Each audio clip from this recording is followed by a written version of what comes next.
Assalamu alaikum students. Today our diary is page number 74 to 75 and topic is floating point representation. Last time आपने fixed point representation पढ़ा था और आज हम पढ़ेंगे floating point representation.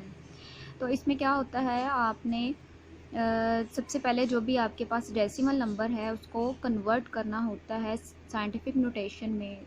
आपके जितने भी जो डिजिटल कंप्यूटर्स हैं टुडे जो यूज़ हो रहे हैं डिजिटल कंप्यूटर्स, उनमें यही जो है रिप्रेजेंटेशन होती है रियल नंबर्स की, फ्लोटिंग पॉइंट रिप्रेजेंटेशन ही होती है.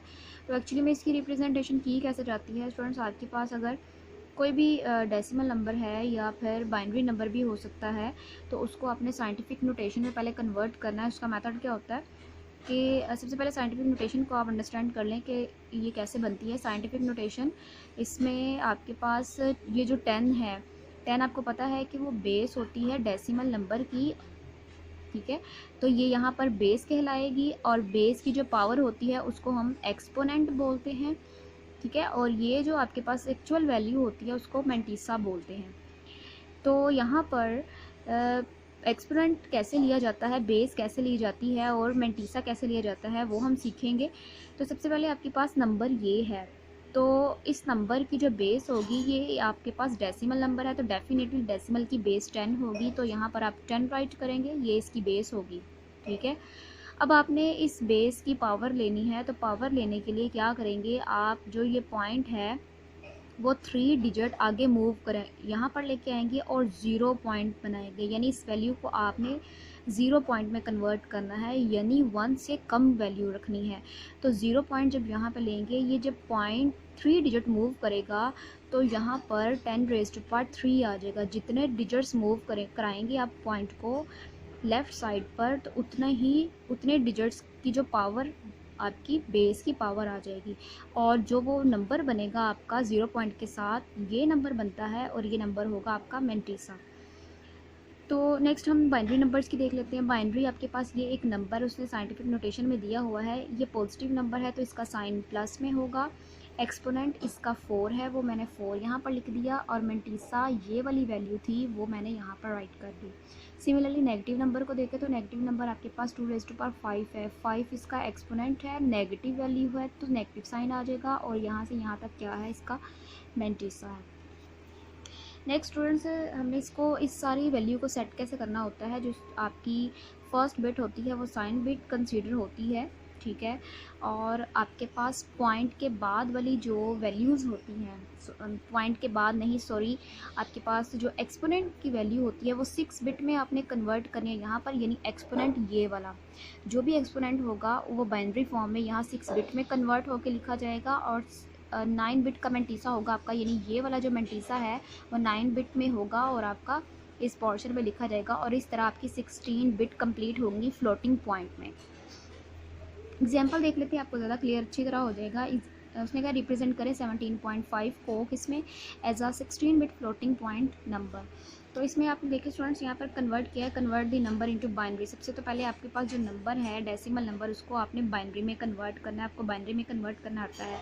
17 आपके पास एक इंटीग्रल पार्ट है, उसको आपने डिवीजन मेथड से सॉल्व करना है. और जो आपके पास पॉइंट वाली वैल्यू यानी 0.5 जो है उसको आपने मल्टीपल मेथड से जब सॉल्व करेंगे तो आपके पास ये बाइनरी नंबर आएगा. स्टेप 2 में फिर क्या करना है, आप इसमें यहाँ पर अब आपने इसका मैंटीसा बनाना है. तो मैंटीसा बनाने के लिए आप क्या करेंगे कि यहाँ पर ये वाला जो पॉइंट है साइंटिफिक नोटेशन में भी तो इसको हमें राइट करना है. इसकी कन्वर्जन आपने साइंटिफिक नोटेशन में करनी है. आपने इस मैंटीसा बनाते हुए एक बात याद रखनी है, जो मैंटीसा की फर्स्ट बिट है ना वो हमेशा 1 होनी चाहिए. यानी ये जो पॉइंट है वो इस 1 से पहले तक मूव होगा, यानी यहाँ तक आएगा क्योंकि इसकी फर्स्ट बिट 1 होनी चाहिए. तो पॉइंट देखिए कितने डिजिट्स मूव कर रहा है लेफ़्ट साइड को, 1 2 3 4 डिजिट. तो इट्स मीन कि आपका 1.0001 ये पॉइंट इधर को आ गया, 1 0 मल्टीप्लाई, ये आपके पास बाइनरी नंबर है, इसकी बेस क्या होती है 2 होती है. अब इसका आपने एक्सपोनेंट लेना है, तो ये पॉइंट जितने डिजिट्स मूव करके यहाँ पे आया है उतने डिजिट्स आपने काउंट कर लेने हैं. 1 2 3 4 डिजिट्स हैं, तो आपने इसके ऊपर एक्सपोनेंट जो है वो 4 ले लेना है. ठीक है, ऐसे आपने साइंटिफिक नोटेशन में आनी।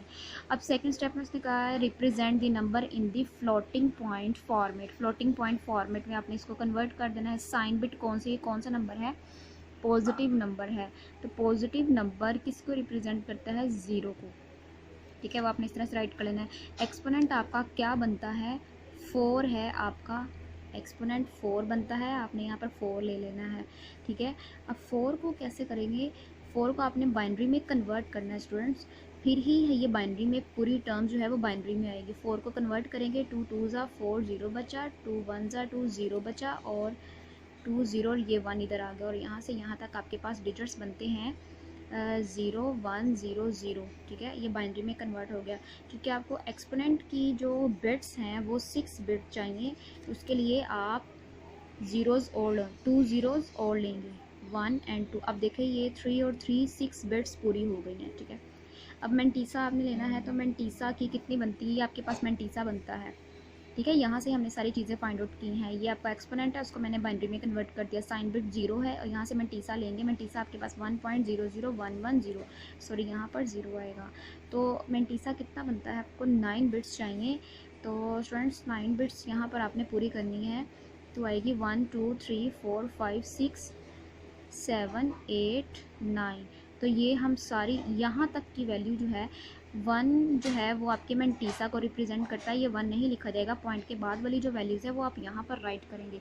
अब ये जो सारी मैंने यहाँ पर फॉर्मेट बनाया है इसको इसमें कन्वर्ट करेंगे।